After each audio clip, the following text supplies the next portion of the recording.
ఇప్పుడే జీ5 app download చేయండి. చూడండి మీ ఫేవరెట్ టీవీ షోస్ ఎప్పుడైనా ఎక్కడైనా. మీరు తలుచుకున్న ప్రతిసారి మీకు నిజం చెప్పాలని గొంతు దాకా వచ్చింది,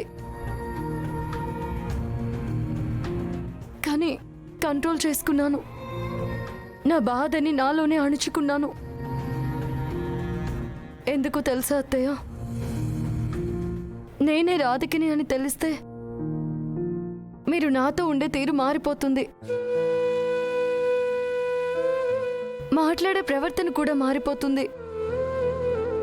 మిమ్మల్ని చూడగానే ఆయన నేనే రాధికనని కనిపెట్టేస్తారు. అందుకే నేను మీతో చెప్పలేదు అత్తయ్య. తెలిస్తే తెలియనియమ్మా. ఇంకా నిన్ను పరాయిదానిలా చూడ్డం నా వల్ల కాదు. నువ్వు పల్లవి విషయంలోనే కాదు, ఈ హత్య కేసులో కూడా నిర్దోషివే అని నేను నమ్ముతున్నాను. ఇప్పుడే అందరినీ పిలిచి నువ్వెవరివో చెప్పేస్తాను. నా కోడలు నాకు అన్యాయం చేసి వెళ్ళిపోలేదు, నాతోనే ఉంటూ నా కుటుంబ శ్రేయస్సు కోసం ఆహర్నిశలు తప్పిస్తోంది. ఈ ఇంటి మీద కూడా ఏగ వాళ్ళనివ్వకుండా చూస్తోంది అని అందరితో గర్వంగా చెప్తాను.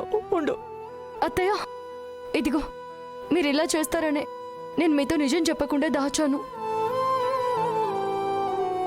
మీరిప్పుడు నిజం చెప్పడం వల్ల మంచి కన్నా చెడే ఎక్కువగా జరిగే ప్రమాదం ఉందత్తయ్య.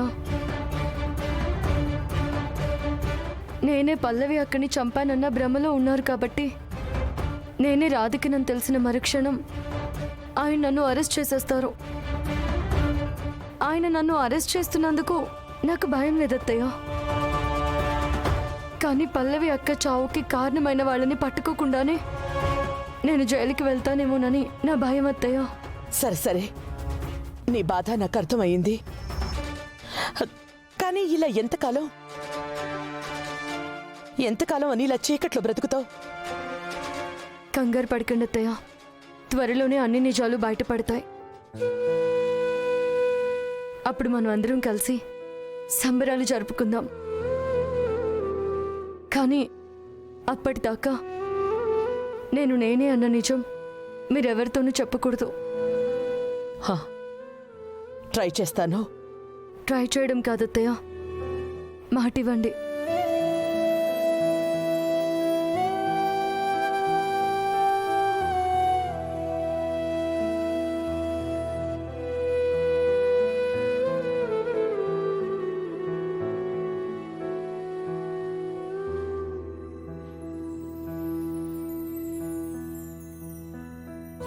తప్పదా?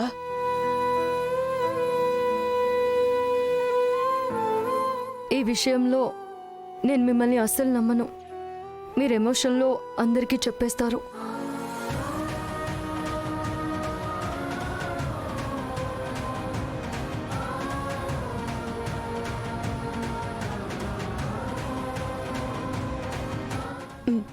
సరే,